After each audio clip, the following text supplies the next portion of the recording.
SSC के English series में आप लोगों का फिर से स्वागत है। 30 सितंबर शिफ्ट 3 पाला select the most appropriate antonym of the underlined word. Rakesh committed the mistake and he must be convicted, यानी उसने अपना जुर्म कबूल कर लिया है तो उसे सजा मिलनी चाहिए। तो देखो कन्विक्टेड मतलब किसी को सजा मिलनी चाहिए, यानी को दोषी ठहरा दिया गया है, तो इसका एंटोनिम पूछ रहा है तो क्या हो जाएगा अक्विटेड। अक्विटेड मतलब होता है किसी को निर्दोष ठहराना या फिर बरी करना। इसके अलावा क्या है पनिश्ड मतलब भी होता है सजा देना, क्रूसिफाइड मतलब होता है सूली पर चढ़ाना और सेंटेंस्ड मतलब होता है सजा सुनाना। तो एक्विटेड ही सबसे अप्रोप्रिएट है। नेक्स्ट है select the most appropriate synonym. A detrimental attitude can always be cured with a cordial approach. देखो अ डेट्रीमेंटल का मतलब होता है तुम्हारा एक तरह से हानिकारक या फिर नुकसान पहुंचाने वाला। तो इसका तुम्हें क्या पूछ रहा है सिनोनिम, क्या हो जाएगा। देखो अनमाइंडफुल मतलब हो गया तुम्हारा लापरवाह, कोऑपरेटिव मतलब हो गया सहयोगी, डैमेजिंग का मतलब हो गया तुम्हारा एक तरह से हानिकारक या नुकसानदेह, तो डैमेजिंग ही सबसे अप्रोप्रिएट सिनोनिम है। फिर है सोशल मतलब सामाजिक, तो इसका तो कोई मतलब ही नहीं है, तो डैमेजिंग हो जाएगा तुम्हारा डेट्रीमेंटल का सिनोनिम।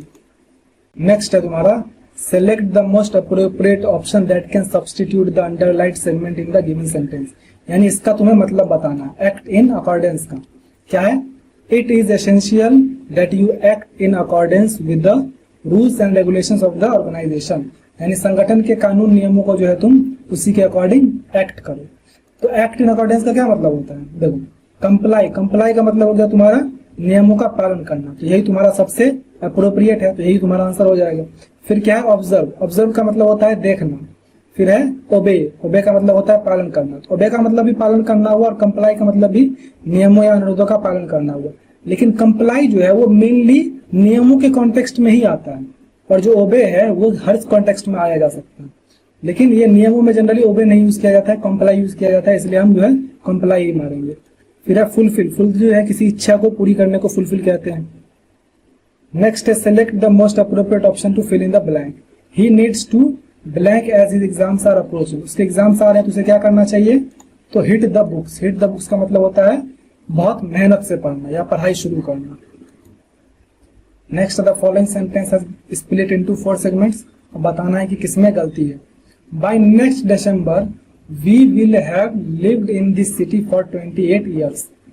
देखो we will has lived, we के साथ जो है कभी हैज नहीं लगता है, वी के साथ हैव लगता है, क्या हो जाएगा वी विल हैव लिव्ड, इसलिए इसका जो है ये सेगमेंट गलत है। नेक्स्ट है select the most appropriate synonym of the underlined word in the given sentence. It is impossible to think of lady strangely as an ordinary mother.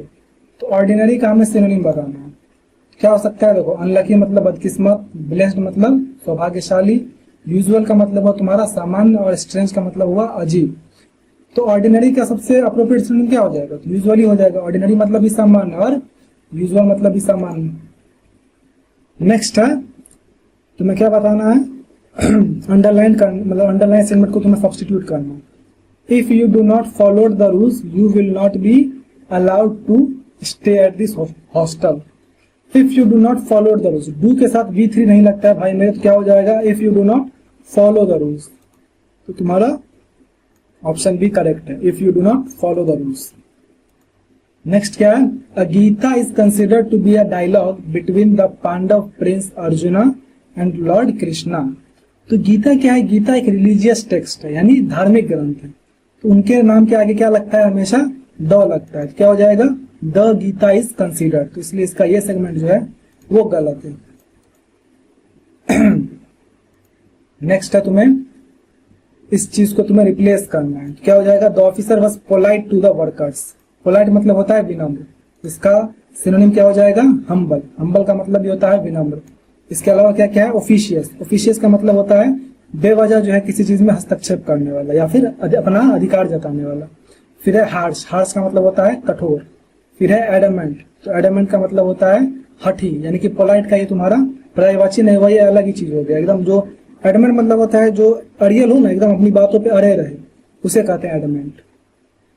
Next है which one of the following sentence contains error in the use of phrasal verb. Can you please take care for my belongings for some time. Take care for, देखो take care मतलब होता है ध्यान रखना, और take care के साथ of use होता है ना कि फॉर, तो इसलिए जो है इसका इसी वाला सेंटेंस में तुम्हें फ्रेजल वर्ब गलत यूज किया गया। बाकी भी पढ़ के देख लेते हैं। While visiting the library, I came across an interesting book. एकदम सही। Let's call off the picnic as there is a possibility of heavy rain. ये भी सही है। It is wise to put up with one's quarrelsome neighbors. ये भी सही है। तो तुम्हारा यही जो है सेंटेंस, इसमें तुम्हारा फ्रेजल वर्ब जो है वो गलत तरीके से यूज किया गया है। नेक्स्ट है the given sentence is divided into 4 segments. अब इधर बताना है। Mahesh and his workers will have been worked on the project for a long time. देखो will have been यानी कि future continuous, future perfect continuous tense. ये मैं बता चुका हूँ कि फ्यूचर परफेक्ट कंटिन्यूअस हम आम जीवन में यूज करते नहीं है, लेकिन ग्रामर में पढ़ाया गया है तो पूछा भी जा सकता है। ठीक, तो will have been के साथ क्या लगता है, V4 लगता है, क्या हो जाएगा वर्किंग। तो इसलिए इसका जो है ये सेगमेंट गलत है। Today's weather is very pleasant, said Maya. अब तुम्हें अंडरलाइन वर्ड की करेक्ट स्पेलिंग बतानी है। तो देखो वेदर यहाँ पर किस चीज को दिखा रहा है, मौसम वाला वेदर बता रहा है। तो वेदर, मौसम वाले वेदर की सही स्पेलिंग क्या होती है, WEATHER। नेक्स्ट है select the incorrectly spelled word. Cemetery, accommodate, calendar या कॉन्साइंस। तो सेमेट्री कब्रिस्तान एकदम सही है। अकोमोडेट भी सही है। कैलेंडर, देखो कैलेंडर मतलब कैलेंडर की स्पेलिंग होती है CALENDAR।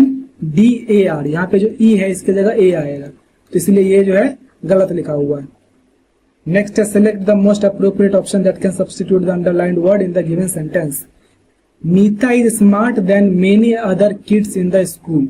तो देखो यहाँ पर many other kids in the school, ये नहीं बोल रहा है कि स्कूल की सबसे स्मार्ट लड़की है, बाकी सारे बहुत सारे बच्चे हैं जिनसे वो स्मार्ट है, यानी कंपैरेटिव डिग्री। क्या हो जाएगा, Meera is smarter than many other kids in the school. Select the incorrectly spelled word. Motivate, mutual, nostalgia या neutral।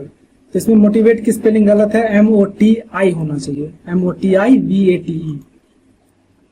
नेक्स्ट है तुम्हारा, इसे तुम्हें सब्स्टिट्यूट करना है। क्या हो जाएगा, after she will get her degree she moved on to Germany.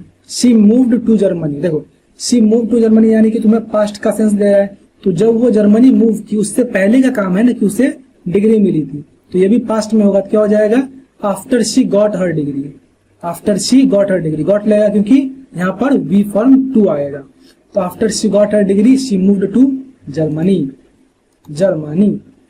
Next है the following sentence split into 4 segments. Error बताना है। In accordance to the factual data serious measures are required to control the loss. अब देखो according के साथ to लगता है, लेकिन अकॉर्डेंस के साथ जो है विद लगता है। थोड़ा देर पहले भी जो एक तुम्हारा क्वेश्चन आया था उसमें तुम देखोगे, एक मिनट दिखा दे रहा हूं मैं। हाँ देखो, it is essential that you act in accordance with. Accordance के साथ क्या लगता है, विद लगता है। तो यहाँ पे क्या हो जाएगा, अकॉर्डेंस के साथ विद लगेगा, टू नहीं आएगा, तो इसलिए हो जाएगा इन accordance with the factual data. तो इसलिए तुम्हारा ये जो सेगमेंट है वो गलत है। Next, when Jane realized that she had made a serious mistake at work, she knew she had to face the blank and take responsibility for her action। यानी अब उसे अपने काम की जिम्मेदारी, जो भी उसने गलती की है उसकी जिम्मेदारी लेनी होगी, और क्या करना होगा, तो फेस द क्या हो सकता है, देखो फेस द म्यूजिक जो है वो एक इडियम है जिसका मतलब होता है अपने सजा को स्वीकार करना। यानी जो भी उसने गलती की है उसके लिए जो है उसे अब परिणामों का सामना करना पड़ेगा, तो उसे ही कहते हैं फेस द म्यूजिक। ये तुम्हारा करेक्ट ईडियम है, ये बोल रहा है कि जो ईडियम तुम्हें कंप्लीट करना है। नेक्स्ट है तुम्हारा the billionaire knows how to blank money. तो the billionaire knows how to make money, यानी पैसा कैसे बनाया जाता है ये बिलियनर्स जानते हैं।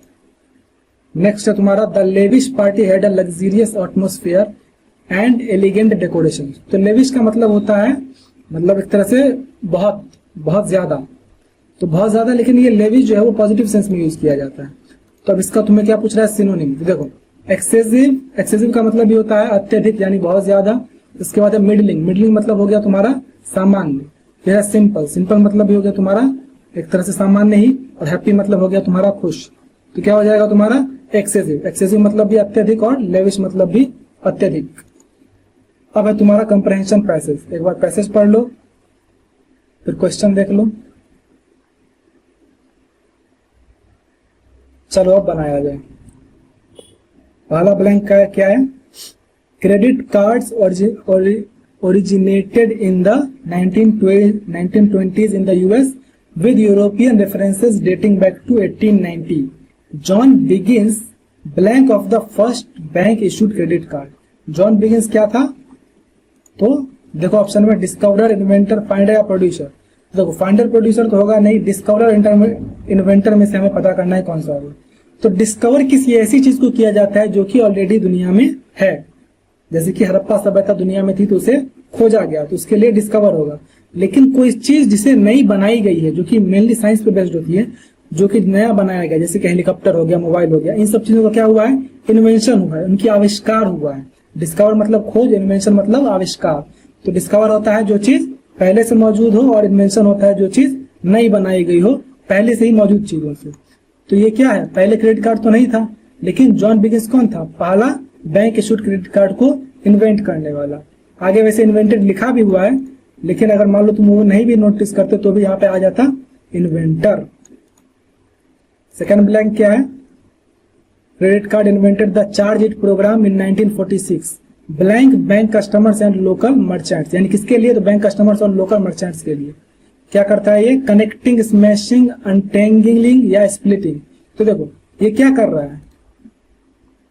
बैंक कस्टमर्स और लोकल मर्चेंट्स को ये क्या कर रहा है? तुम ध्यान से समझो इस चीज को। क्या कर रहा है? तो तुम्हारा कनेक्ट कर रहा है, स्मैश कर रहा है, अनटेंगलिंग कर रहा है या स्प्लिटिंग कर रहा है। तो ये कनेक्ट कर रहा है। ये जो क्रेडिट कार्ड है वो तुम्हारे बैंक कस्टमर्स और लोकल मर्चेंट्स को कनेक्ट कर रहा है। In 1950s Diners Club introduced their credit card in the US blank customers to pay restaurant bills without cash. यहाँ पे क्या आना चाहिए? देखो क्या क्या ऑप्शन में? एंजॉइंग, प्रोहिबिटिंग, फॉरबिडिंग या अलाउइंग। तो ये तुम्हारा एक चीज का तुम्हें सुविधा दे रहा है। क्रेडिट कार्ड ने क्या किया तुम्हें कि बिल सब पे कर, अब तुम रेस्टोरेंट के बिल वगैरह पे कर सकते हो बिना किसी कैश के। तो ये तुम्हें क्या कर रहा है? अलाउ कर रहा है, यानी तुम्हें एक सर्विस दे रहा है। क्या हो जाएगा? अलाउइंग। नेक्स्ट तुम्हारा क्या है? कहा गया? American Express blank their first credit card in 1958। American Express क्या करती है? पहला अपना जो फर्स्ट क्रेडिट कार्ड है उसका 1958 में क्या करती है? इशूड, सेंसर्ड, पब्लिश्ड या सरप्रेस्ड। तो अमेरिकन एक्सप्रेस जो है वो सबसे मतलब अपना जो पहला क्रेडिट कार्ड है वो 1958 में इशू करती है, क्योंकि बाकी तो होगा नहीं। ठीक, अब तुम्हारा लास्ट देख लेते हैं क्या है? Visa now known as the by Visa International Service Association is accepted in over 150 countries making it one of the most blank credit card available. One of the most क्या होना चाहिए? इंटाइटल, सोलिडिफाई, यूनिवर्सल या amateur. तो हो जाएगा यहाँ पे universal, क्योंकि 150 कंट्री से भी ज्यादा में वीजा को एक्सेप्ट किया गया है। तो क्या हो जाएगा? यूनिवर्सल यानी सार्वभौमिक या विश्वव्यापी। तो इस तरह से तुम्हारा ये खत्म हुआ। आपका जो भी स्कोर हुआ कमेंट कर दीजिए। मिलते हैं नेक्स्ट वीडियो में।